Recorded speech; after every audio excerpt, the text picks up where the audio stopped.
Hi, this is Aishwarya. Welcome back to my channel Brush It Up. Today we'll be painting portraits of male models, which I found interesting on Pinterest. So I'm painting them, and of course I have consciously chosen people from different ethnicities like European, Asian, African American, Africans, and Indians, and I myself I'm an Indian. So and in India we generally consume a lot of content from different I think today everybody is exposed to content from all over the world. Like we watch movies from Korea, we watch movies from Jamaica in France, in America, and England, all of that. So we are exposed to so many different types of facial features, so many different types of skin tones, that it is very interesting to paint them.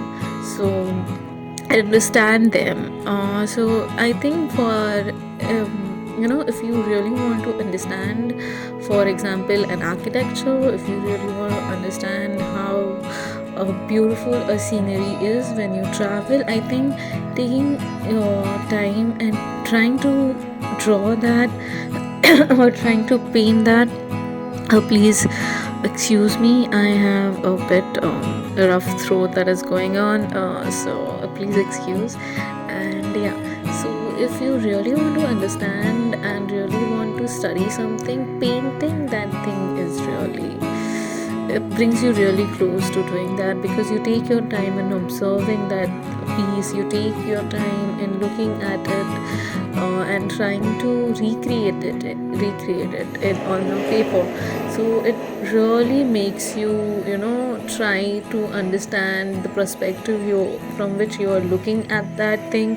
Maybe you are not able to see a place, a different side of that building. That it makes you look at things differently. It makes you understand, okay, fine, okay, so for example, you're painting an architectural building. It makes you understand, oh my god, there are so many pillars. Okay, so there is a synchronicity that they have maintained in pillar. For example, two pillars here, two pillars here, two pillars above, two pillars on the right side, and all that. And I myself have realized this, that there is some kind of symmetry, so that architectures try to have. And when it comes to, so let's not get drifted away from the topic. In today that we are painting figures, human faces, you understand how different every person is. Of course, every single person is so different, like their facial features are so different. And but when you paint people from different ethnicities, you understand the commonality between some people, like people who belong to a certain area. And then, for example, the common facial features, if you paint European faces, then you understand what are the common facial traits that they have in their faces, what are the common facial features that they have, and how this is different from this, and how this is something, this is something different. Okay, fine, so they have this, and you just understand those. And how the skin tones is different, how mostly Europeans tend to have freckles on their faces and like all of that. And their hair is also so different, like the colors of their hair, their skin tones, it's very different. And what amazes me is, okay, so when we see Indians themselves, when you see Indians, they, of course, they look apart. Every single human being looks apart. And then of course Europeans look different from Indians and all of that. But the beauty standard that we have, there are some common things that we see in a beauty standard, and people are so different. How can we measure them along a similar yardstick? Like, how can we measure beauty with the same yardstick when people are so different? People are so different within the same ethnicities, and people are different within different ethnicities, and people look so different. How can we say this is the only way we will measure beauty? Like a straight nose, a straight hair, or maybe fairer complexion, and all of that. These are the common stereotypes that people refer to when they think about beauty, though I don't agree with it. I mean, beauty of course it differs. I mean, everything is beautiful if you try to see it, and you will find loopholes in everything. No matter how beautiful a thing is, you can find a loophole in that. And no matter how this thing, it just depends on your perspective, the way I was saying. For example, when you look at an architecture, you're standing at a certain angle and you're looking at it. So it depends upon, this is a very technical way of explaining perspective, but in general as well, it depends from where you come from. For example, Asian beauty standards, Korean beauty standards are so different from what we follow, from what they have in America and in Hollywood, from what we have in India. Like, so this painting different facial features made me think about all of that. And so it was fun. What I've observed is, when I am sketching, when I see a thing vertically and exactly place my paper also vertical, it is easier to, like, understand and recreate it like a vertical piece. And you're watching something vertical and trying to paint it vertically, it's easier. Whereas when I see something vertically, I'm trying to create it on a horizontal sheet, it's somewhat difficult to, like, for me. I don't know if there's some logic behind it, but when I'm trying to place a paper on the table and recreate something which I'm seeing in front of me, whereas when I try to keep a piece of paper vertical, standing, and try to create it that way, it is a bit easier for me. So yeah, in this case I was sketching vertically, so I observed that my sketch turned out to be so much better than they usually, like, they do turn out to be like this, but there is some struggle that I experience. So I was seeing the figure vertically, I was painting it vertically, so sketching it vertically, sorry. So it was much easier that way. And this particular boy that I'm painting, that I'm sketching, I'm sorry, I keep using the word painting.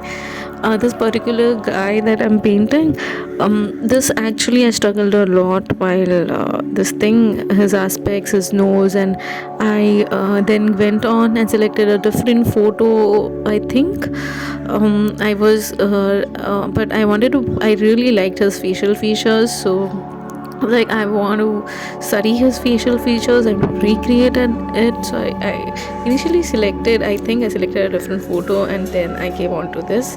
Now, this is an Indian model, and I since I'm an Indian, I do find Indian features, I do find them interesting. It's just that it's nothing new to me, right? I'm so used to it. So I like to paint faces which I don't see around me and which are new to me. I like to recreate those because I feel there's some challenge in it. And you know what I observed while making this? I observed that every single face is challenging, because at the end of the day, every single face has a different, unique organization and different unique symmetry that is happening on their faces, and alignment that is happening, and proportions that are so different from every single person. But yeah, so it was fun. What I've also observed, this is a very new observation that I've had. The paper that you are using and the pencil that you are using is also very much important. Like, if you are using a mechanical pencil, if you are using normal wooden pencil, and if it is HB, if it is 2B, if it is 4B, and the type of paper it is, especially when you paint, then it is very very important. Like, some paint you just can't, on some papers you just can't use watercolors. When it comes to acrylic, I think they have their own way of drying, and they just cover the paper rather than they becoming a part of paper. They are just adding to the layer of the paper, whereas watercolor soaks into the paper, so it becomes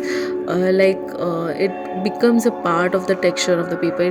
They don't have their own textures as such. They submerge with the paper, like the paper soaks that. I don't know if there is I'm explaining it correctly. But yeah, so you, especially when you're using watercolors, you have to be, and gouache too, because gouache, so the texture of gouache and the way you paint and use gouache and the way gouache reacts to paper is very similar to the way watercolors react. So you have to be very careful while choosing your paper. And in this case I used gouache. So this paper wasn't, I won't say it is best for gouache or watercolor, because if you try to go over and over the layer that you're painting, like if you try to add layers and the paper does start to peel off. So this wasn't the best paper, but when I was sketching, this paper turned out to be the best paper for the pencil that I chose to make the sketch. And I was recently I was trying to make another this thing, and I realized that the paper and the mechanical pencil, I chose a mechanical pencil on a watercolor paper, and this thing was so off that it was so hard for me to sketch on it. Like I was like, generally it is so smooth, the interaction between the paper and the pencil is so smooth that you just fly, you get into the zone and everything just goes off smoothly. But there was so much friction between the watercolor paper and the mechanical pencil that I was using in one of this thing drawings that I made. That But in this case it was so smooth that I realized now, because of the struggle that I faced lately, that in this one it just went so smoothly. And yes, painting vertically or sketching vertically, especially painting, I wouldn't suggest, because if it is a watercolor and gouache, the paint drips. But if it is an oil or an acrylic, the paint won't drip. But in case of watercolor and gouache, you can't, like, painting vertically is a bit, it might get, the paint might drip and come downwards when you paint if you use too much water.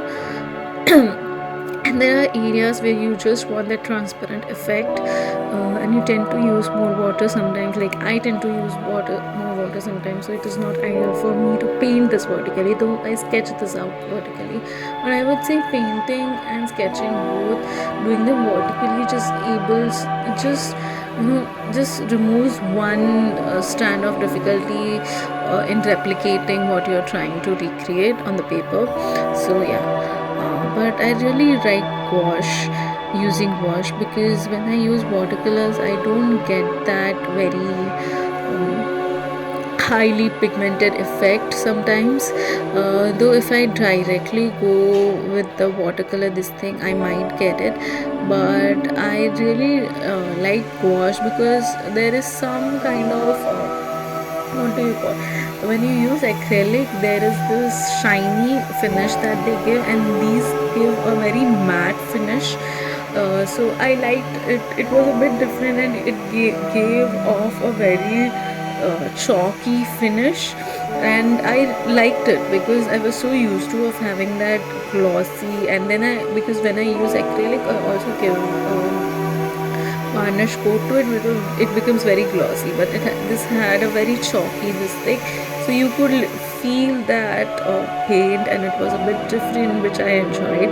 The only thing with gouache is that gouache, like this particular gouache set that I had, it dried lighter.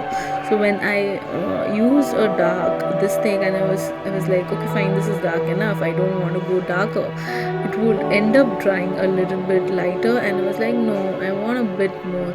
So when you're putting something down on your this thing paper, you have to be cautious that this is going to dry a bit lighter, so maybe I can go a bit darker. But then you don't forget that it is going to be a bit, it's not going to be too much. So you have to keep that thing in mind and do this. But I really enjoyed Though when it comes to this thing, I have painted this taking many intervals in betweens. Like I started the project, and I did the first top two faces. Like I painted the top two faces. I did sketch them in one stretch, but when it comes to painting, I'm a bit slow. So and I took a lot of a big break between painting the first two that are there on the top and painting the bottom two. Like there was a big break that happened. So yes, so I think when I made this particular I really like how the sketch turned out for this one, but I'm not that like you'll see the paint job, like it improved substantially when it by the time I came to the bottom two. Like I was able to paint the shadows beautifully, I was able to blend the colors, I was able to put the light effectively. But when I was painting this one, because there was a huge gap, I got the hang of painting wash, because this was the first time that I'm using wash. When I went trekking on the tallest peak in the state where I live, that's Maharashtra. Yeah, so this is the tallest peak. It was quite exhausting climb. I didn't know when I was climbing it whether I could make it, because in the first 15 minutes itself I was so exhausted. But yeah, it was worth it. I was quite proud when I made it to the top. The view was beautiful. This is not the top. This is when I was descending.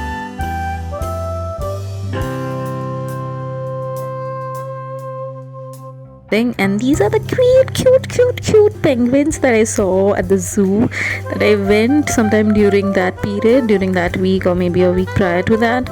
They were so cute. These are the like teenage penguins teenage years. They are so like playful. They were playing with the stick that they had, and they are the cutest. Like I really enjoyed watching them.